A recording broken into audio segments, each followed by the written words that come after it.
ಪ್ರಯತ್ನಗಳನ್ನು ನಾನು ಮಾಡ್ತೇನೆ. ವಿದ್ಯಾರ್ಥಿಗಳೇ, ತಮಗೆಲ್ಲ ಗೊತ್ತಿದೆ ಗಣಿತ ಎಷ್ಟು ಅವಶ್ಯಕವಾಗಿದೆ ಈಗಿನ ಜಗತ್ತಿನಲ್ಲಿ ಅಂತಕ್ಕಂಥದ್ದು. ತಾವು ದಿನನಿತ್ಯ ಪಠ್ಯ ಪುಸ್ತಕಗಳಲ್ಲಿ, ತಾವು ದಿನನಿತ್ಯ ತರಗತಿಗಳಲ್ಲಿ ಕಲಿತಾ ಇದ್ದೀರಿ.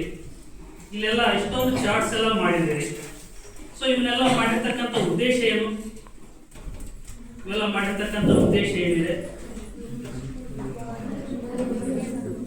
ಒಂದು ಮೊದಲನೇದು, ಈ ಒಂದು ರಾಷ್ಟ್ರೀಯ ಗಣಿತ ದಿನಾಚರಣೆ ಪ್ರಯುಕ್ತವಾಗಿ ಸರ್ ಹೇಳಿದ್ದಾರೆ, ಮಾಡಿದ್ರಿ. ಓಕೆ, ಈ ಚಾರ್ಟ್ಗಳನ್ನ ಕ್ಲಾಸ್ಗಳಲ್ಲಿ ನೇತಾಕಿಸ್ತಕ್ಕಂಥ ಉದ್ದೇಶ ಏನು?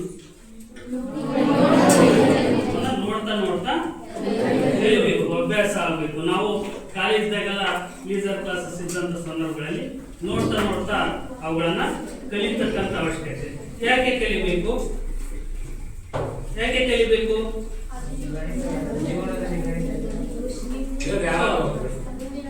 ನಾಳೆ ಇವೆಲ್ಲ 10ನೇ ತರಗತಿ ಎಕ್ಸಾಮ್ಗೆ ತುಂಬಾ ಇಂಪಾರ್ಟೆಂಟ್ ಆಗಿರ್ತಕ್ಕಂಥವು ಅಂತ ಅಲ್ವಾ? ಅಷ್ಟೇನಾ? 10ನೇ ತರಗತಿ ಎಕ್ಸಾಮ್ಗೆ ಅಥವಾ 9ನೇ ತರಗತಿ ನಿಮ್ಮ ಆನ್ಯುವಲ್ ಎಕ್ಸಾಮ್ ಮಾತ್ರ ಇವು ಮುಖ್ಯನಾ? ಅಲ್ಲಿ ಎಷ್ಟು ಮುಖ್ಯ ಇದೆಯೋ ಅದರ ಜೊತೆಗೆ ಮುಂದಿನ ದಿನಮಾನಗಳಲ್ಲಿ ನೀವು ಈ ಒಂದು ಪ್ರೌಢ ಶಿಕ್ಷಣವನ್ನು ಮುಗಿಸಿ ಹೋದಂಥ ಸಂದರ್ಭದಲ್ಲಿ, ತಮ್ಮ ಒಂದು ಕಾಲೇಜ್ ಶಿಕ್ಷಣವನ್ನು ಮುಗಿಸಿದಂಥ ಸಂದರ್ಭದಲ್ಲಿ ತಾವುಗಳು ಮುಂದೆ ಯಾವುದೋ ಒಂದು ಉದ್ಯೋಗವನ್ನ ಅರಸಿ ಹೋಗ್ತಕ್ಕಂಥ ಸಂದರ್ಭದಲ್ಲಿ, ಇವತ್ತಿನ ಕಾಲದಲ್ಲಿ ತಮ್ಮೆಲ್ಲರೂ ಗೊತ್ತಿರೋ ಹಾಗೆ ಯಾವುದೇ ಸರ್ಕಾರಿ ಹುದ್ದೆಗಳು ಪಡಿಬೇಕು ಅಂತಂದ್ರೆ ನಾವು ಸ್ಪರ್ಧಾತ್ಮಕ ಪರೀಕ್ಷೆಗಳನ್ನ ಎದುರಿಸಬೇಕಾಗುತ್ತೆ. ತಮ್ಮೆಲ್ಲರಿಗೂ ಗೊತ್ತಿರೋ ವಿಚಾರ ಅನ್ಕೊಳ್ತೀನಿ. ಯಾವುದೇ ಒಂದು ಉದ್ಯೋಗವನ್ನು ನಾವು ಪಡಿಬೇಕು ಅಂದ್ರೆ ನಾವು ಸ್ಪರ್ಧಾತ್ಮಕ ಪರೀಕ್ಷೆಗಳನ್ನು ಎದುರಿಸಬೇಕಾಗುತ್ತೆ. ಆ ಸ್ಪರ್ಧಾತ್ಮಕ ಪರೀಕ್ಷೆಗಳಲ್ಲೂ ಕೂಡ ಅಲ್ಲಿ ಎಲ್ಲ ವಿಷಯಗಳು ಇರ್ತವೆ, ಕೇವಲ ಗಣಿತ ಅಂತಲ್ಲ, ಸಾಕಷ್ಟು ವಿಷಯಗಳು ಇರ್ತವೆ. ಕೆಲವು ಪರೀಕ್ಷೆಗಳು ಆ ವಿಷಯಕ್ಕೆ ಸಂಬಂಧಪಟ್ಟಾಗಿರ್ತವೆ. ಆದರೆ ನಾವು ಯಾವುದೇ ಒಂದು ವಿಷಯಕ್ಕೆ ಸಂಬಂಧಪಟ್ಟಾಗ ನಾವು ಒಂದು ಪರೀಕ್ಷೆಯನ್ನು ಎದುರಿಸ್ತಾ ಇದ್ರು ಕೂಡ ನಾವಲ್ಲಿ ಒಂದು ಪರ್ಟಿಕ್ಯುಲರ್ ಒಂದು ಪೇಪರ್ ಇರುತ್ತೆ. ಯಾವಾಗಲೂ ಯಾವುದೇ ಉದ್ಯೋಗಕ್ಕೂ ಏನಂದ್ರೆ ಇದು ಒಂದು ಜನರಲ್ ಪೇಪರ್ ಅಂತ ಹೇಳ್ಬಿಟ್ಟು ಅಲ್ಲಿ ಎಲ್ಲ ವಿಷಯಗಳು ಇರ್ತವೆ. ವಿಶೇಷವಾಗಿ ಗಣಿತ ವಿಷಯಗಳು, ಗಣಿತದ ಮಹತ್ವ ಏನಿದೆ ಅಲ್ಲಿ ಅಂತಕ್ಕಂಥದ್ದು. ಈ ಏನು ನೀವು ಚಾರ್ಟ್ ಬರೆದು ಹಾಕಿದಿರಲ್ಲ, ಈ ಎಲ್ಲ ಪ್ರಶ್ನೆಗಳು, ಈ ಎಲ್ಲ ಚಾರ್ಟ್ ನಲ್ಲಿ ಇರ್ತಕ್ಕಂಥ ವಿಷಯಗಳು ನಾಳೆ ನೀವು ಬರೀತಕ್ಕಂಥ ಸ್ಪರ್ಧಾತ್ಮಕ ಪರೀಕ್ಷೆಗಳಲ್ಲಿ ಕೂಡ ಪ್ರಶ್ನೆಗಳಾಗಿ ಬರ್ತಕ್ಕಂಥವು.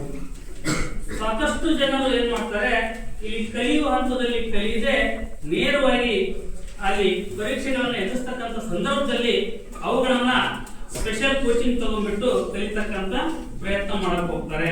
ಅವುಗಳಿಗೆ ಮತ್ತೆ ಸ್ಪೆಷಲ್ ಟ್ರಿಕ್ಸ್ ಗಳನ್ನ ಕಲಿಯಕ್ ಹೋಗೋದು, ಅವುಗಳಿಗೆ ಮತ್ತೆ ಹಣವನ್ನ ಬೇಯಿಸ್ತಕ್ಕಂಥದ್ದು. ಅದೆಲ್ಲದರ ಬದಲಾಗಿ ತಾವುಗಳು ಇಲ್ಲಿಯೇ ಅದನ್ನ ಸಂಪೂರ್ಣವಾಗಿ ಅಭ್ಯಾಸ ಮಾಡಿದ್ರೆ ಮುಂದಿನ ದಿನಮಾನಗಳಲ್ಲಿ ನೀವು ಒಂದು ಕಾಂಪಿಟೇಟಿವ್ ಎಕ್ಸಾಮ್ಸ್ ಅನ್ನ ಫೇಸ್ ಮಾಡ್ತಕ್ಕಂಥ ಸಂದರ್ಭದಲ್ಲಿ ಅವುಗಳನ್ನ ವಿಶೇಷವಾಗಿ ಕಲಿತಕ್ಕಂಥ ಅವಶ್ಯಕತೆ ಇರೋದಿಲ್ಲ. ನಾನು ನಿಮಗೆ ಸಿಂಪಲ್ ಆಗಿ ಹೇಳ್ಬೇಕಂದ್ರೆ, ತಮ್ಮ ಕಡೆ ಪೆನ್ ಪೇಪರ್ ಏನು ಇಲ್ಲ, ಆದ್ರೂ ಹಾಗೆ ಸಾಧ್ಯವಾದ್ರೆ ಬಾಯಿಂದ ತಾವು ಹೇಳೋದಾದ್ರೆ ಒಂದು ಚಿಕ್ಕ ಪ್ರಶ್ನೆಯನ್ನ ನಾನು ನಿಮಗೆ ಕೇಳೋದಕ್ಕೆ ಇಷ್ಟಪಡ್ತೇನೆ. ಸೊ ಇಲ್ಲಿ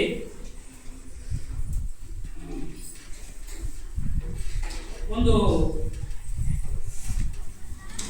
ತಮ್ಮೆಲ್ಲರೂ ಗೊತ್ತಿದೆ, ಸಿಂಪಲ್ ಇಂಟ್ರೆಸ್ಟ್, ಸರಳ ಬಡ್ಡಿ ಲೆಕ್ಕ ಗೊತ್ತಿದೆ ಅಲ್ವಾ? ಏನ್ ಸೂತ್ರ? ಸರಳ ಬಡ್ಡಿ ಸೂತ್ರ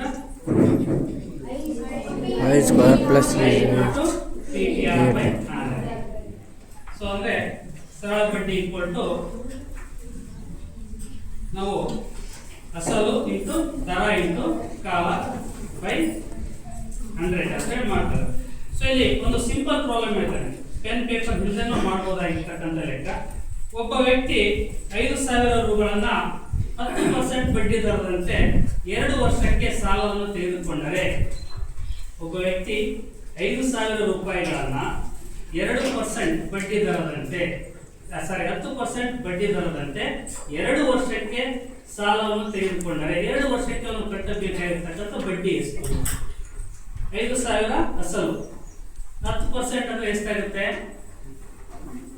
5,000 10% ಎಷ್ಟಾಗುತ್ತೆ? ಬಾಯಿ ಲೆಕ್ಕದಲ್ಲಿ ಹೇಳ್ಬೋದಲ್ವಾ? 10% ಅಂದ್ರೆ 5,000ಕ್ಕೆ 100ಕ್ಕೆ 10 ಅಂದ್ರೆ 5,000ಕ್ಕೆ ಎಷ್ಟಾಗುತ್ತೆ? ಇನ್ನು ನಿಮ್ಗೆ ಅರ್ಥ ಆಗೋ ರೀತಿಯಲ್ಲಿ 100ಕ್ಕೆ 10 ಅಂದ್ರೆ 1,000ಕ್ಕೆ 100 ಆಯ್ತು. 5,000ಕ್ಕೆ ಅದು 1 ವರ್ಷದ ಬಡ್ಡಿ. 2 ವರ್ಷಕ್ಕೆ ಎಷ್ಟು? ಫ್ರಾಕ್ಷನ್ ಆಫ್ ಸೆಕೆಂಡ್ ಅಲ್ಲಿ ನಾವು ಆನ್ಸರ್ ಮಾಡಬಹುದು. ಇನ್ನು ತಮ್ಗೆಯಲ್ಲಿ ಪೆನ್ ಪೇಪರ್ ಎಲ್ಲ ನಾನು ಸುಮ್ಮನೆ ಬಾಯಲ್ಲಿ ಕೇಳಿದ್ಕೆ ತಾವು ಟೈಪ್ ತಗೊಂಡಿರಿ, ಇಲ್ಲಾಂದ್ರೆ ಇನ್ನೂ ಬೇಗ ಹೇಳ್ತಿದ್ರಿ, ಅಥವಾ ತಮ್ಗೆ ಗೊತ್ತಿರ್ತಕ್ಕಂಥ ಸೂತ್ರವನ್ನು ಬಳಸಿ ತುಂಬಾ ಸುಲಭವಾಗಿ ನೀವು ಆನ್ಸರ್ ಮಾಡ್ತಿದ್ರಿ ಅಂತ ನಮ್ಗೆ ಗೊತ್ತಿದೆ. ಯಾಕಂದ್ರೆ ಇಲ್ಲೆಲ್ಲರೂ ಗಣಿತದಲ್ಲಿ ತುಂಬಾ ಚೆನ್ನಾಗಿರ್ತಕ್ಕಂಥ ವಿದ್ಯಾರ್ಥಿಗಳು ಇದ್ದೀರಿ ಅನ್ನೋದು ಗೊತ್ತಿದೆ. ಹಾಗಾಗಿ ನಾನು ಬಾಯಲ್ಲಿ ಕೇಳ್ತಕ್ಕಂಥ ಪ್ರಯತ್ನ ಮಾಡಿದೆ. ನೋಡಿ ಎಷ್ಟು ಸಿಂಪಲ್ ಆಗಿದೆ. ಇದನ್ನ ಯಾವಾಗ ಕಲ್ತಿದ್ರಿ ನೀವು? ಈ ಲೆಕ್ಕವನ್ನ 7th ಅಲ್ಲೂ ಬಂದಿದೆ, 8th ಅಲ್ಲೂ ಕೆಲವು ಲೆಕ್ಕಗಳು ಬರ್ತಾವಲ್ವಾ? ಇವಾಗ 7ನೇ ತರಗತಿಗೆ ಬಂದಿರ್ತಕ್ಕಂಥ ಲೆಕ್ಕಗಳು. ಇದು ಕಳೆದ ಸಾಲಿನ ಹೋದ ವರ್ಷ ನಾವು ಸೆಂಟ್ರಲ್ ಗೌರ್ಮೆಂಟ್ ಇಂದ ಕಾಲಿರ್ತಕ್ಕಂಥ SSC ಎಕ್ಸಾಮ್ಗಳಲ್ಲಿ ಕೇಳಿರ್ತಕ್ಕಂಥ ಪ್ರಶ್ನೆ, ತುಂಬಾ ಸುಲಭವಾಗಿರ್ತಕ್ಕಂಥ ಪ್ರಶ್ನೆ. ಸೊ ನೋಡಿ, ಕೇವಲ ಇದೊಂದಲ್ಲ, ನಮ್ಮ ಗಣಿತದ ವಿಶೇಷವಾಗಿ ಈ ಪ್ರತಿಶತ ಲೆಕ್ಕಗಳು, ಪರ್ಸೆಂಟೇಜ್ ಲೆಕ್ಕಗಳಾಗಿರ್ಬೋದು, ಅಥವಾ ಪ್ರಾಫಿಟ್ ಅಂಡ್ ಲಾಸ್, ಲಾಭ ಮತ್ತು ನಷ್ಟ, ಎಲ್ಲಿ ಕಲ್ತಿದ್ರಿ ತಾವೆಲ್ಲ? 6, 7, 8ನೇ ತರಗತಿಗಳಲ್ಲಿ ಕೂಡ ಇದೆ. ಈಗ ನಾವು ಒಂದು ಅಂಕಗಣಿತದ ಬಗ್ಗೆ ಹೇಳ್ತಕ್ಕಂಥದ್ದಾದ್ರೆ ಪ್ರತಿಶತ ಲೆಕ್ಕಗಳಾಗಿರ್ಬೋದು, ಅಥವಾ ಈ ಒಂದು ಲಾಭ ಮತ್ತು ನಷ್ಟದ ಬಗ್ಗೆ ಆಗಿರ್ಬೋದು, ಹಾಗೇನೆ ಸರಾಸರಿಗಳ ಬಗ್ಗೆ. ಸರಾಸರಿ ಮಧ್ಯಾಂಕ ಕಂಡಿದ್ದೀರಲ್ವಾ? ಸರಾಸರಿ ಬಗ್ಗೆ ಗೊತ್ತಿದೆ. 7ನೇ ತರಗತಿಯಲ್ಲಿ ನಾವು ಕೇವಲ ಅನ್ಗ್ರೂಪ್ ಡಾಟಾ ಕಲ್ತಿರ್ತೇವೆ. SLC ಬಂದ ನಂತರ ತಾವು ಗ್ರೂಪ್ ಡಾಟಾಗೂ ಕೂಡ ಒಂದು ದತ್ತಾಂಶ ವರ್ಗೀಕರಣವನ್ನು ಮಾಡಿದ್ದೇವೆ ಕೂಡ ಕೆಲವರು ತಮ್ಮೆಲ್ಲರಿಗೂ ಗೊತ್ತಿದೆ. ಸೊ ಅಂಕಗಣಿತದ ಈ ಲೆಕ್ಕಗಳು ಮುಂದೆ ತಮಗೆ ಯಾವ್ದಾದ್ರು ಒಂದು ಸ್ಪರ್ಧಾತ್ಮಕ ಪರೀಕ್ಷೆಯನ್ನ ಫೇಸ್ ಮಾಡಕ್ ಹೋದಂತ ಸಂದರ್ಭದಲ್ಲಿ ಇವು ಕಂಪಲ್ಸರಿ ಕ್ವಶನ್ಸ್ ಬರ್ತವೆ. ಯಾವ್ಯಾವು ನಾನು ಎಲ್ಲವನ್ನೂ ಲೆಕ್ಕಗಳನ್ನು ಹೇಳಲ್ಲ, ನಿಮ್ಮ ಟೈಮ್ ವೇಸ್ಟ್ ಇದನ್ನ ಮಾಡಲ್ಲ. ಬಟ್ ಏನೇನು ಪರಿಕಲ್ಪನೆಗಳು ಬರ್ತವೆ ಪರೀಕ್ಷೆಗಳಿಗೆ ಅನ್ನೋದನ್ನ ಸ್ವಲ್ಪ ಶಾರ್ಟ್ ಆಗಿ ತಿಳಿಸೋ ಪ್ರಯತ್ನ ಮಾಡ್ತಾನೆ. ಅಂಕಗಣಿತದಲ್ಲಿ ಇರ್ತಕ್ಕಂತಹ ಒಂದು ಅರ್ಥಮೆಟಿಕ್ ಪ್ರೋಗ್ರೆಷನ್ ಆಗಿರ್ಬೋದು, ಸಮಾಂತರ ಶ್ರೇಣಿಗಳು, ಈಗಾಗಲೇ SLCಗೆ ತಾವೆಲ್ಲ ಕಲ್ತಿದ್ರು ಅಲ್ವಾ? ಎರಡನೇ ಪದ ಕಂಡುಹಿಡಿತಕ್ಕಂಥದ್ದು, SN ಕಂಡುಹಿಡಿತಕ್ಕಂಥದ್ದು ಅಲ್ಲ, ಮೊದಲ 5 ಪದಗಳ ಮೊತ್ತವನ್ನು ಕಂಡುಹಿಡಿತಕ್ಕಂಥದ್ದು. ಹಾಗೇನೆ 6, 7, 8ನೇ ತರಗತಿಯಲ್ಲಿ ಕಲಿತಿರ್ತಕ್ಕಂತಹ ಬಡ್ಡಿ ಲೆಕ್ಕಗಳು, ಮತ್ತೆ ಶೇಕಡಾವಾರು ಲೆಕ್ಕಗಳು, ಸರಾಸರಿ ಲೆಕ್ಕಗಳು. ಅದರ ಜೊತೆಗೆ ನಾವು ಈ ಮುಂಚೆ ಬೇರೆ ಒಂದು ಈ ಅರ್ಥಮೆಟಿಕಲಿ ಹೇಳ್ಬೋದಾಗಿತ್ತು ಅನುಪಾತ ಮತ್ತು ಸಮಾನುಪಾತಗಳು ಕಲ್ತಿದ್ದೀರಲ್ವಾ? ಅನುಪಾತ ಲೆಕ್ಕಗಳು ಯಾವ ತರಗತಿಯಲ್ಲಿ ಕಲಿತಿದೀವಲ್ಲ? 7ನೇ ತರಗತಿಯಲ್ಲಿ ಕಲ್ತಿದೀವಿ. 8ರಲ್ಲೂ ಕೂಡ ಕೆಲವು ಲೆಕ್ಕಗಳು ಬರ್ತಾ ಹೋಗ್ತವೆ. ಹಾಗೇನೆ ಎಲ್ಲಕ್ಕಿಂತ ಮುಖ್ಯವಾಗಿ ಟೈಮ್ ಅಂಡ್ ವರ್ಕ್, ಸಮಯ ಮತ್ತು ಕೆಲಸ, ಸಮಯ ಮತ್ತು ಕೆಲಸದ ಲೆಕ್ಕಗಳು. ಅಂದ್ರೆ ಈಗ ಇಬ್ಬರು ವ್ಯಕ್ತಿಗಳು ಇರ್ತಾರೆ. ಎ ಅಂತಕ್ಕಂಥ ವ್ಯಕ್ತಿ ಒಂದು ಕೆಲಸವನ್ನ 10 ದಿನಗಳಲ್ಲಿ ಮುಗಿಸಿದ್ರೆ, ಬಿ ಅಂತಕ್ಕಂಥ ವ್ಯಕ್ತಿ ಅದೇ ಕೆಲಸವನ್ನು ಮುಗಿಸೋದಕ್ಕೆ 8 ದಿನಗಳನ್ನ ತೆಗೆದುಕೊಳ್ತಾನೆ. ಹಾಗಿದ್ರೆ ಎ ಮತ್ತು ಬಿ ಇಬ್ರು ಸೇರಿ ಆ ಒಂದು ಕೆಲಸವನ್ನ ಎಷ್ಟು ದಿನಗಳಲ್ಲಿ ಮುಗಿಸ್ತಾನೆ? ಅಲ್ಲ, ಎ ಒಬ್ಬನೇ ಮಾಡಿದ್ರೆ 10 ದಿನ ಬೇಕು, ಬಿ ಒಬ್ಬನೇ ಮಾಡಿದ್ರೆ 8 ದಿನ ಬೇಕು. ಇಬ್ರು ಸೇರಿದ್ರೆ 15 ದಿನ ಆಗುತ್ತಾ?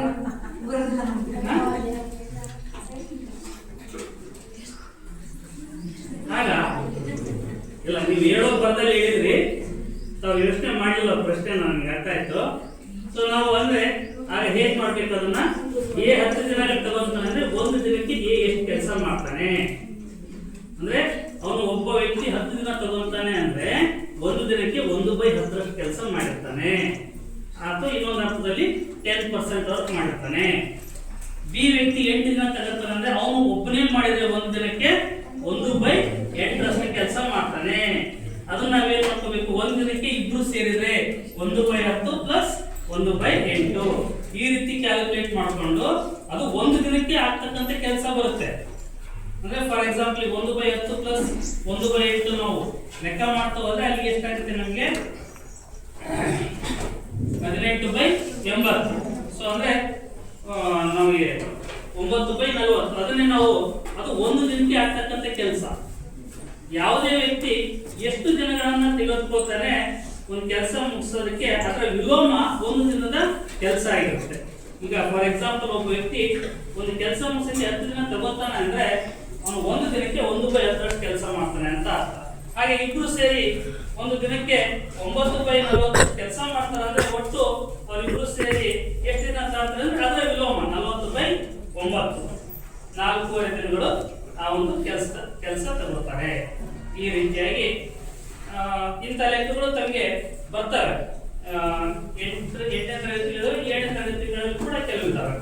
ಸೊ ಇಂಥ ಲೆಕ್ಕಗಳು ನೋಡಿ, ನಾವು ಇವುಗಳನ್ನ ಕಲಿಯೋದಕ್ಕೆ ಸಾಕಷ್ಟು ಕಾಂಪಿಟೇಟಿವ್ ಎಕ್ಸಾಮ್ ಇವು ಸಾಮಾನ್ಯವಾಗಿ ಬರ್ತಕ್ಕಂಥ ಸಮಸ್ಯೆಗಳು, ಸಾಮಾನ್ಯವಾಗಿ ಕೇಳ್ತಕ್ಕಂಥ ಪ್ರಶ್ನೆಗಳು ಯಾವುದೇ ಕಾಂಪಿಟೇಟಿವ್ ಎಕ್ಸಾಮ್ಸ್ ಇರಲಿ. ನಾನು ಕೇವಲ ಇನ್ನು ಗಣಿತದ ಬಗ್ಗೆ ಹೇಳ್ತಾ ಇದ್ದೀನಿ. ನೋಡಿ, ಯಾವ ವಿಷಯ ಅಂತ ನನ್ನ ಲೆಕ್ಕಕ್ಕಿಂತ ಯಾವ್ಯಾವ ವಿಷಯ ಕೇಳ್ತಾರೆ ಅಂತ ಹೇಳಕ್ ಇಷ್ಟಪಡ್ತೇನೆ.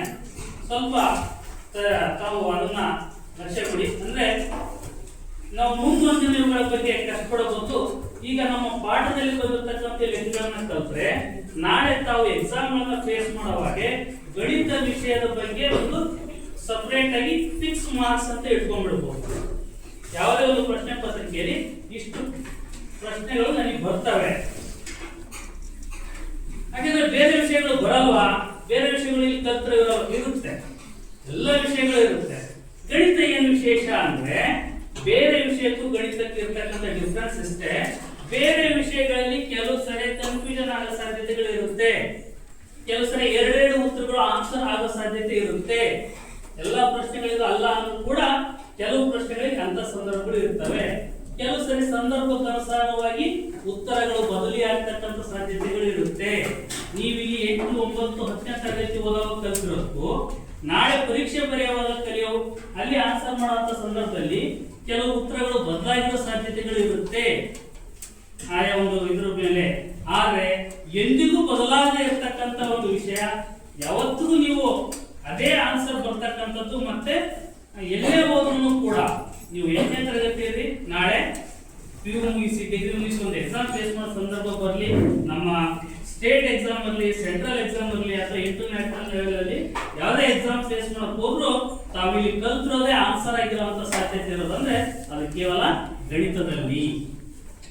ನೀವು ಒಂದು ವಿಷಯ ತಿಳ್ಕೊಳ್ಳಿ ವಿದ್ಯಾರ್ಥಿಗಳೇ, ಯಾವಾಗಲೂ ನಾವು ಒಂದು ಎಕ್ಸಾಮ್ ಅನ್ನ ಫೇಸ್ ಮಾಡಬೇಕಾದ್ರೆ ನಾವು ಎಕ್ಸಾಮ್ ಬರೋ ನಂತರ ಕೆಲವು ಸರಿ ಕೀ ಉತ್ತರಗಳಿಗೋಸ್ಕರ ಕಾಯ್ತಾ ಇರ್ತೀವಿ. ಆದ್ರೆ ಕೀ ಉತ್ತರಗಳಿಗೆ ಕಾಯದೆ ನಮ್ಗೆ ಇಷ್ಟೇ ಅಂಕಗಳು ಬರ್ತವೆ ಅಂತ ಹೇಳ್ಬೋದಾಗಿರ್ತಕ್ಕಂಥ ಸಬ್ಜೆಕ್ಟ್ ಅಂದ್ರೆ ಇಟ್ ಈಸ್ ಮ್ಯಾಥಮೆಟಿಕ್ಸ್. ಅದು ಅಷ್ಟು ಪರ್ಫೆಕ್ಟ್ ಸಬ್ಜೆಕ್ಟ್ ಅಂತ ಹೇಳ್ಬೋದು. ಹಾಗೆ ಒಂದ್ಸರಿ ನಾನು ಏನೇನು ವಿಷಯಗಳು ಬರ್ತವೆ ಅಂತ ಹೇಳ್ಬಿಡ್ತೀನಿ ಅಷ್ಟೇ ನಿಮಗೆ. ಇಲ್ಲಿ ಕಲಿತಕ್ಕಂಥ ಒಂದು ಈಗ ಸಮಯ ಮತ್ತು ಕೆಲಸ ಆಗಿರ್ಬೋದು, ಅಥವಾ ಇನ್ನೊಂದು ಸಮಯ, ವೇಗ ಮತ್ತು ದೂರದ ಬಗ್ಗೆ ನಮಗೆಲ್ಲ ಗೊತ್ತಿದೆ. ವೇಗ ಈಕ್ವಲ್ ಟು ರಿಲೇಷನ್ ಏನು, ವೇಗ, ದೂರ, ಕಾಲ, ಸಂಬಂಧ ಏನು, ಮೂರು ಸೂತ್ರ. ವೇಗ, ದೂರ, ಕಾಲ ಸೂತ್ರ. ವೇಗ ಈಕ್ವಲ್ ಟು ದೂರ ಬೈ ಕಾಲ. ಇವನ್ನೇ ಆಲ್ಟರ್ನೇಟ್ ಮಾಡ್ತಾರೆ. ದೂರ ಕಾಲ ಕೊಟ್ಟು ವೇಗ ಕೇಳಬಹುದು, ಕಾಲ ವೇಗ ಕೊಟ್ಟು ದೂರ ಕೇಳಬಹುದು. ಹಾಗೆ ಕೇಳಿದಾಗ ದೂರ ಈಕ್ವಲ್ ಟು ಕಾಲ ಇಂಟು ವೇಗ. ಅದು ಹೇಗೆ ಗೊತ್ತಾಗಿರುತ್ತೆ ನಮಗೆ? 7ನೇ ತರಗತಿ ಮತ್ತು 8ನೇ ತರಗತಿಗಳಲ್ಲಿ ನಾವೇನ್ ಸಮೀಕರಣಗಳನ್ನು ಕಲಿತೀವಲ್ಲ ಅಲ್ಲಿ ಕ್ರಾಸ್ ಮಲ್ಟಿಪ್ಲಿಕೇಶನ್ ಮಾಡ್ತಕ್ಕಂಥದ್ದು, ಅವುಗಳನ್ನ ಅಲ್ಲಿ ಸರಿಯಾಗಿ ಕಲ್ತಿದ್ರೆ ಮುಂದೊಂದು ದಿನ ನೀವು ಆ ಪ್ರಶ್ನೆ ಹೇಗೆ ಬಂದ್ರು ಆನ್ಸರ್ ಮಾಡ್ತಕ್ಕಂಥ ಎಬಿಲಿಟಿ ಬರುತ್ತೆ ಅಂತಕ್ಕಂಥದ್ದು. ಹಾಗೆ ಇದು ಕೇವಲ ಅಂಕಗಣಿತ ಅಂತ ಬೀಜಗಣಿತಕ್ಕೆ ಸಂಬಂಧಪಟ್ಟ ಬಂದ್ರೆ ವಿಶೇಷವಾಗಿ ಬೀಜಗಣಿತ ನೋಡಿ ಮಕ್ಕಳೇ. ಬೀಜಗಣಿತ ಅಂದ್ರೆ ನಿಮ್ ಪ್ರಕಾರ ಏನು? ಯಾರಾದ್ರೂ ಹೇಳ್ತೀರಿ? ಬೀಜಗಣಿತ ಅಂದ್ರೆ ಏನು? ಅಂಕಗಣಿತ ಅಂದ್ರೆ ಅಂಕಿ ಸಂಖ್ಯೆಗಳ ಜೊತೆ ನಾವು ಕೂಡು ಕಳೆ ಲೆಕ್ಕತಕ್ಕಂಥ ಒಟ್ಟು ಗಣಿತದ ಮೂಲ ಕ್ರಿಯೆಗಳನ್ನ ಮಾಡ್ತಕ್ಕಂಥದ್ದು ಅಂಕಗಣಿತ. ಬೀಜಗಣಿತ ಅಂದ್ರೆ ಅಕ್ಷರಗಳನ್ನ ಬಳಸ್ಕೊಂಡು ಅವುಗಳನ್ನು ಸಂಖ್ಯೆಗಳು ಅಂತ ತಿಳ್ಕೊಂಡು ಲೆಕ್ಕ ಮಾಡ್ತಕ್ಕಂಥದ್ದು. ಹಾಗಿದ್ರೆ ಆಲ್ರೆಡಿ ಸಂಖ್ಯೆಗಳು ಇದ್ದಾಗ ಬೀಜಗಣಿತ ಯಾಕೆ ಬೇಕು? ಅಂಕಗಣಿತದಲ್ಲಿ ಅಂಕಿಗಳ ಮೇಲೆ ಮಾಡ್ತಾ ಇದೀವಲ್ವಾ, ಅಂಕಿ ಸಂಖ್ಯೆಗಳೇ ಇದಾವೆ, ಅವುಗಳ ಮೇಲಿನ ನಮಗೆ ಸೂತ್ರಗಳು ಗೊತ್ತಿದ್ದಾವೆ. ಬೀಜಗಣಿತ ಯಾಕೆ ಬೇಕು? ಯಾರಾದ್ರೂ ಹೇಳೋ ಪ್ರಯತ್ನ ಮಾಡ್ತೀರಿ? ಬೀಜಗಣಿತ ಯಾಕೆ ಕಲಿಬೇಕು? ಮತ್ತೆ ಅವುಗಳನ್ನ ನಾವು ಚರಾಕ್ಷರಗಳಾಗಿ ಬರ್ಕೊಂಡು ಕಲಿಯೋ ಅವಶ್ಯಕತೆ ಏನಿದೆ? reason it is to simplify the mathematics. ಯಾವುದೇ ಒಂದು ಲೆಕ್ಕಗಳನ್ನ ಸುಲಭೀಕರಿಸತಕ್ಕಂಥದ್ದು ನಾವು ಬೀಜಗಣಿತದಿಂದ. ನಾವು ಅಂಕಗಣಿತ ಮತ್ತು ರೇಖಾಗಣಿತದಲ್ಲಿ ಏನೇ ಲೆಕ್ಕಗಳನ್ನ ಕಲಿತರು ಅವುಗಳನ್ನ ನಾವು ಈಸಿಯಾಗಿ ಕನ್ವರ್ಟ್ ಮಾಡ್ತಕ್ಕಂಥದ್ದು. ಬೀಜಗಣಿತದಲ್ಲಿ ನಾವು ಒಂದು ತುಂಬಾ ಚೆನ್ನಾಗಿ ಕಲಿತೀವಿ, ಏನಂದ್ರೆ ಏನು ಗೊತ್ತಿರಲ್ವೋ ಅದನ್ನ ಏನ್ ಅನ್ಕೊಂತೀವಿ, ಎಕ್ಸ್ ಎಕ್ಸ್ ಅನ್ಕೊಂಡ್ಬಿಟ್ರೆ ನಮಗೆ 50% ಆನ್ಸರ್ ಬಂತು. ಸಹಜವಾಗಿ ತಾವೆಲ್ಲ ಈಗ ಕೂಡ್ಸು ಕಡೆ ಲೆಕ್ಕ ಮಾಡ್ತಾ ಇರ್ತೇವೆ. ತಾವೇ ಆಟ ಆಡುವಾಗ ಕೆಲವು ಏನೋ ಈ ಒಗಟಿನ ರೂಪದಲ್ಲಿ ಪ್ರಶ್ನೆ ಕೇಳ್ತಾ ಇರ್ತೀವಿ. ಒಬ್ರು ಇನ್ನೊಬ್ರಿಗೆ ಹೇಳ್ತೀವಿ, ಒಂದ್ ಸಂಖ್ಯೆ ಮನಸ್ಸಲ್ಲಿ ಇಟ್ಟು ಅದಕ್ಕೆ ನಾನು 4 ಜನ ಕೂಡಿಸು ಡಬಲ್ ಮಾಡು, ಈಗ ಮತ್ತೆ ಅದನ್ನ ವಾಪಸ್ ಅರ್ಧ ಇವ್ರಿಗೆ ಕೊಡು, ಉಳಿದಿದ್ದೆಷ್ಟು ನಂದು ನನಗೆ ಕೊಟ್ಬಿಡು, ಉಳಿದಿದ್ದೆಷ್ಟು ಅದು ನೀವೇ ಹೇಳ್ಬಿಡ್ತೀರಿ. ಯಾಕಂದ್ರೆ ನೀನು ಈ ಸಂಖ್ಯೆ ಇಟ್ಕೊಂಡಿದ್ದೆ. ಇಂಥ ಲೆಕ್ಕಗಳು ಆಟ ಆಡಿರಲ್ಲ, ಅದು ನೋಡಿ ಬೀಜಗಣಿತ ಗೊತ್ತಿದ್ರೆ ಇಂಥ ಸಾಕಷ್ಟು ಸಮಸ್ಯೆಗಳನ್ನ ನಾವೇ ಸೃಷ್ಟಿ ಮಾಡಬಹುದು. Very simple. ನಾವು ಹೇಳ್ತಕ್ಕಂಥ ಸಂಖ್ಯೆಯನ್ನ ಅವ್ರು ಯಾರೇ ಸಂಖ್ಯೆ ಇಟ್ಕೊಂಡಿರಲಿ ನಾವೇ ಅನ್ಕೊಂಡ್ಬಿಡೋದು, ಡಬಲ್ ಮಾಡು, ಅದು ಎಷ್ಟೇ ಆಗಿರಲಿ ನಮ್ಮ ಮನಸ್ಸಲ್ಲಿ ಅದು 2x. ನಂದು 4 ಕೂಡಿಸು, ಅವನು ಲೆಕ್ಕ ಮಾಡ್ಕೊಂಡಿರ್ತಾನೆ, ನಮ್ಮ ಮನಸ್ಸಲ್ಲಿ ಅದು 2x + 4. ಈಗ ಅರ್ಥ ಮಾಡು, x + 2 ಆಗುತ್ತೆ ನಮ್ಮ ಲೆಕ್ಕದಲ್ಲಿ. ಈಗ ಎಷ್ಟು ಉಳಿದಿದೆ, ಅವನು ಯಾವ್ದೋ ಒಂದು ಸಂಖ್ಯೆ ಹೇಳ್ತಾನೆ, 8 ಉಳಿದಿದೆ ಅಂತ ಹೇಳ್ತಾನೆ. ನಮ್ಮ ಪ್ರಕಾರ x + 2 8 ಉಳಿದಿದೆ ಅಂದ್ರೆ x ಅನ್ನೋದು 6 6 + 2 8 ಆಗುತ್ತೆ. ಸೊ ಆಗಿದ್ರೆ ಸಾರಿ 10 ಆಗುತ್ತೆ, ಯಾಕಂದ್ರೆ ನಾವು x ಅನ್ಕೊಂಡಿದ್ವಲ್ಲ. ಹಾಗೆ ನಾವು ಬೀಜಗಣಿತವನ್ನ ಸರಿಯಾಗಿ ತಿಳ್ಕೊಂಡ್ಬಿಟ್ರೆ ಅಂಕಗಣಿತ ಮತ್ತು ರೇಖಾಗಣಿತದಲ್ಲಿ ಬರ್ತಕ್ಕಂಥ ತುಂಬಾ ಕ್ಲಿಷ್ಟಕರ ಅಂತಕ್ಕಂಥ ಲೆಕ್ಕಗಳನ್ನ ಸುಲಭವಾಗಿ ಬಿಡಿಸಬಹುದು. ಅವಕ್ಕೆ ನಾವು ಈಕ್ವೇಷನ್ಸ್ ಕಲಿಯುವ ಸಮೀಕರಣಗಳು, ವಿಶೇಷವಾಗಿ ಸರಳ ಸಮೀಕರಣಗಳು ಮತ್ತೆ ಏಕಕಾಲಿಕ ಸರಳ ಸಮೀಕರಣಗಳು, ವರ್ಗ ಸಮೀಕರಣಗಳು, ಇವೆಲ್ಲ ಸುಮ್ಮನೆ ಮಾಡಿಲ್ಲ ನೋಡಿ. ಇವು ಅದರಲ್ಲೂ ಈ ಸಮೀಕರಣಗಳು ಮತ್ತು ನಕ್ಷೆಗಳು ಎಷ್ಟು ರಿಲೇಟೆಡ್ ಅಂದ್ರೆ ನಿಜವಾಗ್ಲೂ ಮ್ಯಾಥಮೆಟಿಕ್ಸ್ ವಂಡರ್ಫುಲ್ ಸಬ್ಜೆಕ್ಟ್ ಅನ್ಸದೆ. ಇಂಥ ಸಂದರ್ಭಗಳಲ್ಲಿ ನಾವು ಯಾವುದೇ ಒಂದು ಇಕ್ವೇಷನ್ ಬಿಡಿಸಿ ಅದಕ್ಕೆ ಸಾಕಷ್ಟು ಮೆಥಡ್ಗಳು ಇರ್ತವೆ ಆನ್ಸರ್. ಅದು ನಕ್ಷೆ ರೂಪದಲ್ಲಿ ಇರ್ಬೋದು, ಬೇರೆ ಬೇರೆ ವಿಧಾನದಿಂದ ಕಂಡುಹಿಡಿಯೋದಾಗಿರ್ಬೋದು. ಹೇಗೆ ಮಾಡಿದ್ರು ನಾವು ಒಂದೇ ಆನ್ಸರ್ ಪಡಿತೇವೆ. ಅದರಲ್ಲೂ ನಕ್ಷೆ ರೂಪ ಗ್ರಾಫ್ ನಲ್ಲಿ ಇದೆ ಅಲ್ಲ, ಎಕ್ಯುರೇಟ್ ಆನ್ಸರ್ಸ್ ಕೊಡ್ತಾರೆ, ಎಕ್ಸಾಕ್ಟ್ ಆನ್ಸರ್ಸ್ ನಮಗೆ ಸಿಗ್ತಾ ಹೋಗ್ತಾರೆ. ಸೊ ಅಂದ್ರೆ ಗ್ರಾಫ್ ಅನ್ನ ಹೇಗೆ ರಿಲೇಟ್ ಮಾಡಿದ್ವಿ ನೋಡಿ ನಾವು. ಸೊ ಇಂಥ ಸಮಸ್ಯೆಗಳನ್ನ ನೀವು ಇಲ್ಲಿ ಸರಿಯಾಗಿ ಅಭ್ಯಾಸ ಮಾಡಿದ್ರೆ ನಾಳೆ ತಾವು ಎದುರಿಸಬೇಕಾಗಿರ್ತಕ್ಕಂಥ ಸ್ಪರ್ಧಾತ್ಮಕ ಪರೀಕ್ಷೆಗಳಲ್ಲಿ ಈ ತರದ ಲೆಕ್ಕಗಳು ಹೆಚ್ಚು ಕೇಳ್ತಾರೆ ಎಕ್ಸಾಮ್ಗೆ. ಬಹಳ ಜನ ಏನ್ ಮಾಡ್ತಾರೆ ಅಂದ್ರೆ ಇವುಗಳನ್ನ ಕೋಚಿಂಗ್ ಸೆಂಟರ್ ಕಲ್ತ್ಬಿಟ್ಟು ಅಲ್ಲಿ ಒಂದಿಷ್ಟು ಸಿಂಪಲ್ ಟ್ರಿಕ್ಸ್ ಕಲ್ತ್ಕೊಂಡ್ಬರ್ತಾರೆ. ಎಸ್, ಸಿಂಪಲ್ ಟ್ರಿಕ್ಸ್ ಕಲಿಬಾರ್ದು ಅಂತಲ್ಲ, ಕಲಿಬೇಕು. ಇವನ್ ನಮ್ಮ ರಾಮಾನುಜನ್ ಅವರು ಕೂಡ ಅದನ್ನೇ ಮಾಡಿದ್ದು. ಅವ್ರು ಯಾಕೆ ವಿಶೇಷ ಅಂದ್ರೆ ಎಲ್ಲರೂ ಗಣಿತವನ್ನ ಗಣಿತದ ರೀತಿ ನೋಡಿದ್ರೆ ಅವ್ರ ಗಣಿತವನ್ನ ಆಟದ ರೀತಿ ನೋಡಿರ್ತಕ್ಕಂಥವ್ರು. ಯಾವುದನ್ನ ಹೇಗೆ ಸರಳೀಕರಿಸಬಹುದು ಅಂತ. ಸರಳೀಕರಿಸೋದು ತಪ್ಪಲ್ಲ, ಆದ್ರೆ ಈ ನಾವು ಎಕ್ಸಾಮ್ ಫೇಸ್ ಒಳಗೆ ಏನ್ ಕಲಿತೀವಿ ನೋಡ್ರಿ, ಅಲ್ಲಿ ಕಲಿಯೋದು ಕೇವಲ ಟ್ರಿಕ್ಸ್ ಮಾತ್ರ ಕಲಿತೇವೆ. ನಿಮಗೆ ಒಂದು ನೆನಪಿರ್ಲಿ, ಯಾವ್ದು ನಾವು ಶಾರ್ಟ್ ಟ್ರಿಕ್ಸ್ ಕಲಿತೀವಿ ನೋಡಿ. ಈಗ ಫಾರ್ ಎಕ್ಸಾಂಪಲ್ ನಿಮಗೆ ಒಂದು ಹೇಳ್ತಕ್ಕಂಥದ್ದಾದ್ರೆ 10ನೇ ತರಗತಿಗೆ ಒಂದು ಲೆಕ್ಕ ಇದೆ, ಸೆಕ್ಷನ್ ಫಾರ್ಮುಲಾ, ಭಾಗ ಪ್ರಮಾಣ ಸೂತ್ರ ಇದೆ. ಏನ್ ಹೇಳ್ತೇವೆ ಭಾಗ ಪ್ರಮಾಣ ಸೂತ್ರ? ಯಾರು ಹೇಳ್ತೀರಿ?